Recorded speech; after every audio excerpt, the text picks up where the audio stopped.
We're continuing our study of Life Preserver Jesus from the new St. Joseph Baltimore Catechism. You can see his life preserver around his head there. And we are now in Lesson 18, the second and third commandments of God. They say the second commandment of God is, thou shalt not take the name of the Lord thy God in vain. Well, what just happened? My Bible has one that they skipped. The second commandment in my Bible is, thou shalt not make unto thee any graven images, or any likeness of anything that's in the heaven above, or in the earth beneath, or that is in the water under the earth. Well, the Catholics make a lot of graven images, so they decided, we'll just throw that one out. Maybe you won't notice. And then what they do is they take the 10th commandment, thou shalt not covet, and they break it into 2 commandments, making it the 9th and 10th. So that way, they get rid of the one that they don't want to follow. See how convenient. So anyway, in the real, what they call the second commandment, which was really the third commandment, thou shalt not take the name of the Lord thy God in vain.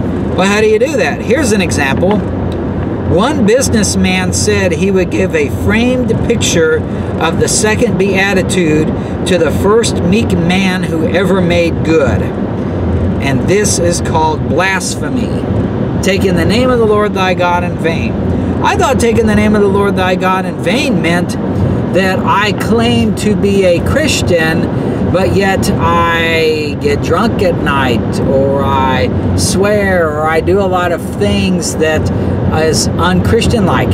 When I sin against God and I continue in a lifestyle of sin, but I claim to be a Christian, that's what's really taking the name of the Lord thy God in vain. But according to them, probably because a lot of Catholics drink and they do a lot of bad things and they figure it's covered by the Mass, they say, well, it's just, here's an example. Taking the name of the Lord thy God in vain was giving a framed picture to the first meek man who ever made good. I don't know how in the world they came up with that as an example. I guess that way they don't want to follow the real second commandment, thou shalt not make unto thee an engraven image. So why should they follow the next one, thou shalt not take the name of the Lord thy God in vain? Why not make something up that is easier for them to follow? It's just like the Pharisees in Matthew 23. They tithe even their very spices, but they omit the weightier matters of the law, justice, mercy. So they follow something real good so that you don't really notice the other stuff that they don't follow. Now, the third commandment here, which is really the fourth commandment, is, remember thou keep holy the Lord's day. And so they've got in here, there is certain work that you can do on a Sunday, and there's certain work you can't do. Now, the Lord's Day, really, the Bible says Sabbath. It doesn't say Lord's Day, and the Sabbath is a Saturday, whereas the Lord's Day in the common vernacular is a Sunday. Technically, today, every day is the Lord's Day, and that's why that's why Colossians 2:16 says to judge no man in respect of a Sabbath. So really, this fourth commandment is not for us today, because we're not under the Mosaic law, we're under grace. But that's beside the point. Here's what they're saying is, here's something you could do on Sunday. If you're a policeman, a nurse, a bus driver, you can work on Sundays. Or if there's something they call necessary work at home, such as cooking or cleaning the dishes, that's okay.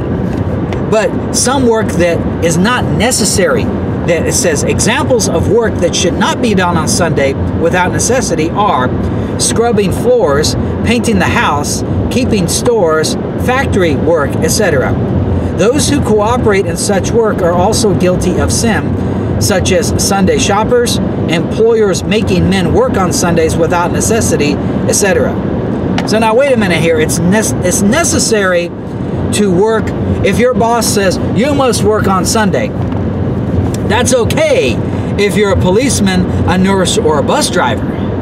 But if you keep stores or you've got factory work, then you're sinning. How is that? So the choice of your vocation suddenly determines if you're going to break this commandment or not.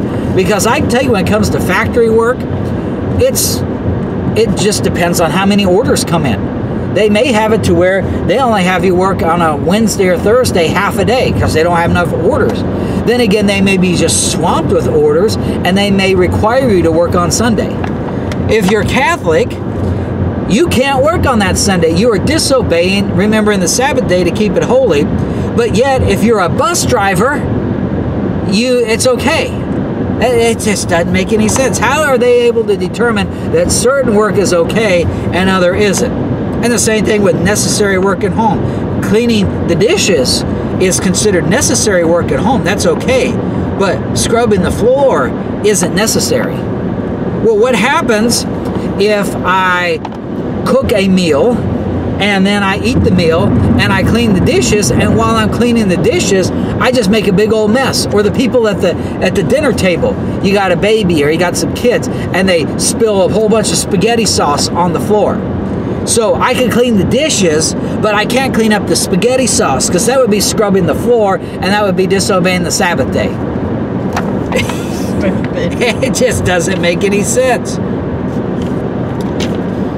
Okay, the fifth commandment, which they say is the fourth, honor thy father and thy mother.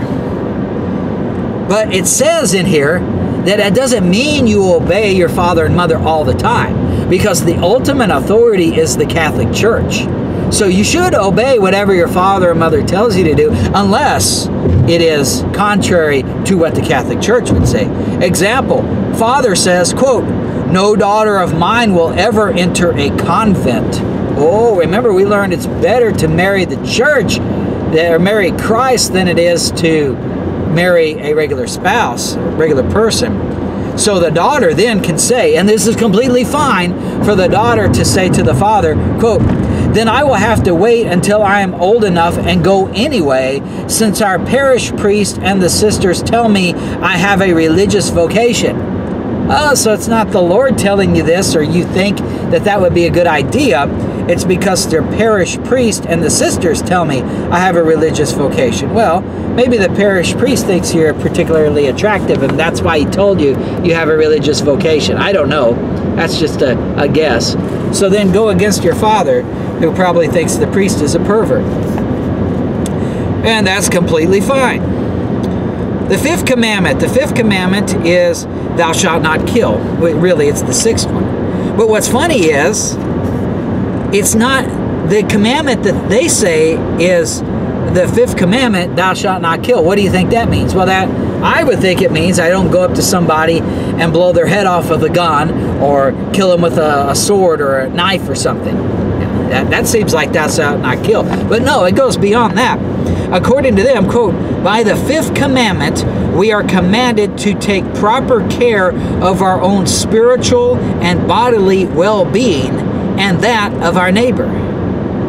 So if and they even got a thing here. It says, respect for life and health. There is this woman feeding her family where she says, quote, good food keeps us healthy.